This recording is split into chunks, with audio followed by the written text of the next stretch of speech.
Hey there guys, we're at Pinzone's test kitchen here, if you will, and we wanted to show you a little bit of the process of one of today's Saturday specials. This is a flank steak. It's stuffed with spinach and feta cheese, and then we wrapped it up and tied it up. There's also some salt, pepper, and olive oil on it, and we're going to cook this an interesting way. What I have outside is I have one of our pit barrel cookers getting ready to go. As you can see there, I have the temperature. It's at about 250 right now. We're going to let it go at a little bit lower temperature. These two flank steaks were done different ways too. We're going to go with the grain and against the grain. The one that looks more like a football is one where when we slice it, it's going to be a little more with the grain. The one that's a little bit longer will be one that goes against the grain.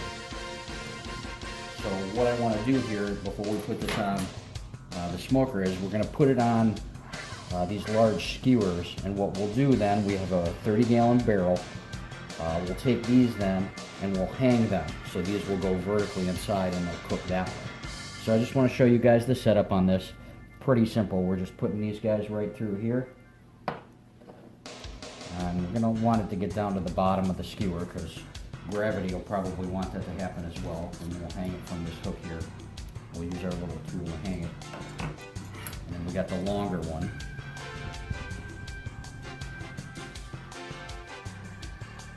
Hopefully I can do this without poking my finger. Okay, so all the way through there. Put our put there. The one last thing we'll do is, as you can see with this remote temperature thing, I got a probe hanging in the barrel right now to let us know our barrel temperature, but we'll also put one inside one of these guys, so as we're sitting inside enjoying our wine, we'll know what the temperature of dinner is. So I'm going to get this guy in here, and we will check back in a little bit to show you how things are going. Thanks. Okay, we're outside at the smoker. We're going to put these guys in to show you how this works. The first thing I want to do is, you know what? Last second decision. Stay right there. I want to add a little cherry wood to this cook. So on top of my coals, I'm just going to throw a little handful of cherry wood just to put a little nice smoke flavor on this.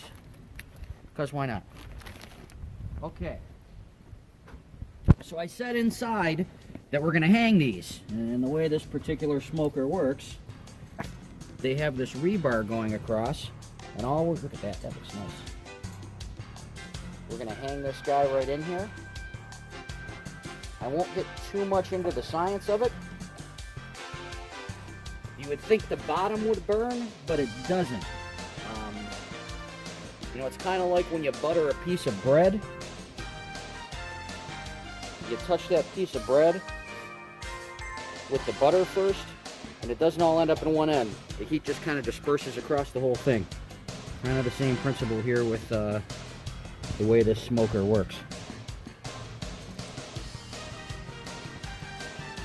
Okay, and what we'll do is we'll plug our probe into our smoker and we'll have our temperatures inside. But if you take a look in there, they're going to sit like that for a while, and we're going to let them go.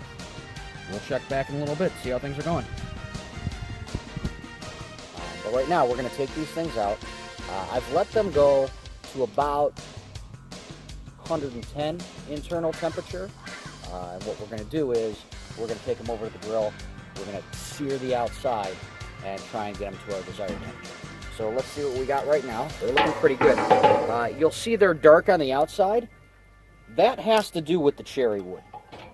I'll hold one of these up here. Okay. It almost looks, oddly enough, it almost looks like wood on the outside. But the cherry wood gives you a little bit darker color. If you were to do this with apple wood or even pecan wood, you wouldn't quite get that dark. But our internal temperature is going to be about 110 right. So let's set this one down and we'll grab the other one in a second.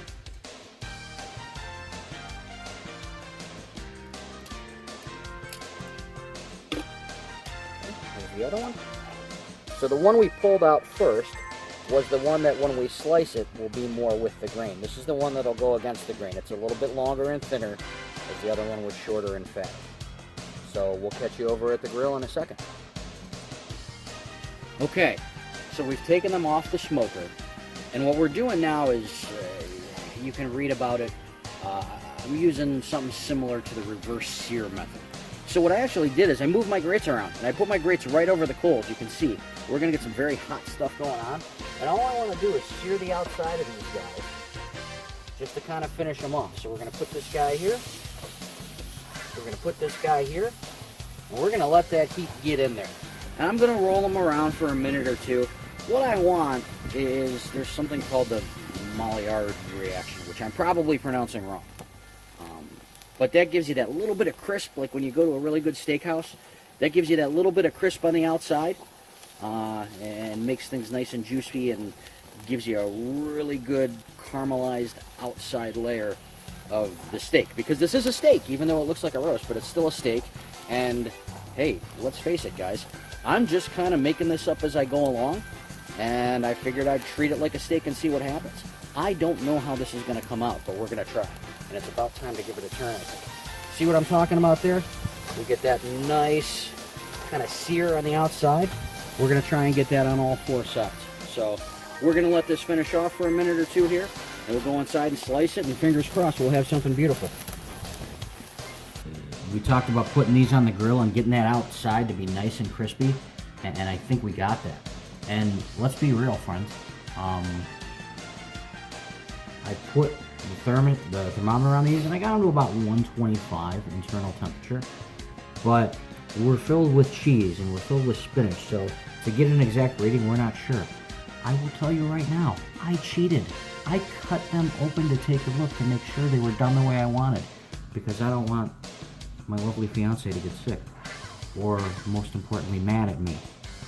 So here's what we got. We got these two guys here. They're done. This one right here is the one that when I slice it, we're going to go against the grain. And this portlier looking fella in the back is the one that when we slice it, it's going to go with the grain. So we'll see what happens.